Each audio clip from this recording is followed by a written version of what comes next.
Hi, I'm Pete. Welcome back to my channel. Today, we're back in the workshop and we're going to take another look at this Bosch 1617 EVS router. And we're going to take a look at what I think is a serious issue in the design. We'll take a look specifically at what the issue is, what causes the problem, and steps to fix it. So let's get started. Let's have some fun.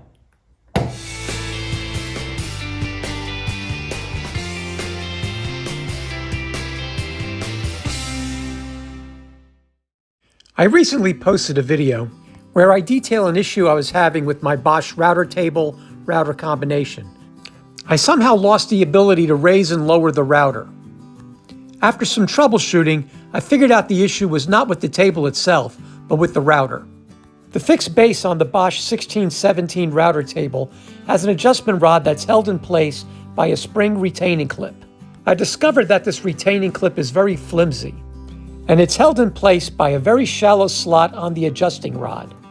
The problem with this design comes into play when tightening the adjustment rod.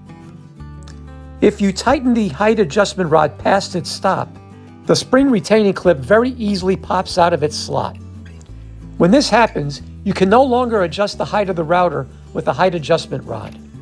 With the retaining clip no longer seated in its slot, the height actuation rod becomes totally useless.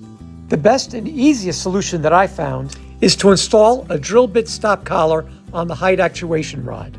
The drill bit stop collar keeps the spring retaining clip in place. Here's how I installed the stop collar on my Bosch 1617 EVS router. Step number 1, remove the spring retaining clip. To do this, I use needle nose pliers. Once removed, you can really see how flimsy this spring retaining clip is. I use the needle nose pliers to put it back into shape. With the spring retaining clip removed, now it's on to step 2. Step 2 is to retract the height adjustment rod. This will create a gap between the end of the rod and the base. You should create a gap of at least 3/4 of an inch. You need this gap to install the stop collar over the height adjustment rod. Drill bit stop collars are a cheap and readily available solution. I got these on Amazon for about $8. With the gap established, now's the time to install the stop collar. I'm using the 1/4 inch stop collar and it slides right over the height adjustment rod. Step 4 is to raise the height adjustment rod until it engages with the base. For step 5, slide the stop collar up the rod and reinstall the spring retaining clip. Make sure the clip is engaged in the slot.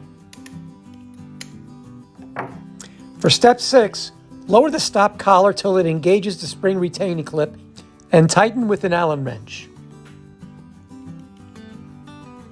With everything tight, it's on to the final step, and that's to test all the height adjustments on this router.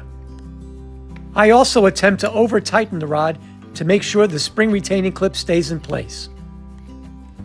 All the height adjustments are working great, and we're ready to install this router back into the router table. So all that was required to fix this issue with this adjusting rod and the spring clip was this very inexpensive drill bit stop collar. I bought a pack of these on Amazon for about $8, and this is the 1/4 inch. Fits right perfectly over this adjusting rod, and it holds that spring clip in place and keeps it from popping out when you either over tighten or over loosen this adjusting rod. Very quick fix. I recommend everybody do this to make this great router even better. Thanks a lot for viewing, and I hope you enjoyed this video. If you did, please hit subscribe and please hit like. Thanks a lot.